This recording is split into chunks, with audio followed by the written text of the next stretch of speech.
देखु माननीय मुख्यमंत्री अपील करिसेंती समस्ते फेरी आसतु सब छात्र छात्री माने एवं शांति श्रृंखला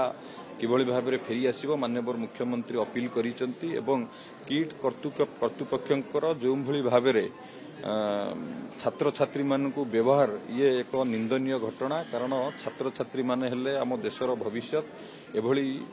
असंवेदनशीलता तांको प्रति शोभनीय नुह तांको संवेदनशील देखा कथा सबू समस्यार समाधान थाए किंतु किट कर्तृपक्षर ये जो मनमानी ये आदौ ग्रहणीय नुह से उच्चस्तरीय कमिटी गठन कर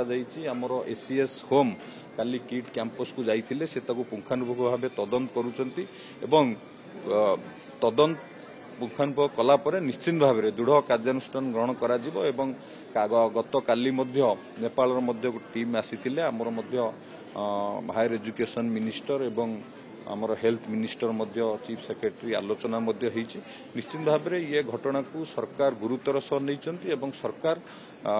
किभली भाव में माने जो घटना घटी ये जो घटना पुनर्बार न हो एवं जी ये घटना पछरे अछंती सेमानक विरुद्ध निश्चित भाव में तदंत होला दृढ़ कार्यानुष्ठान निया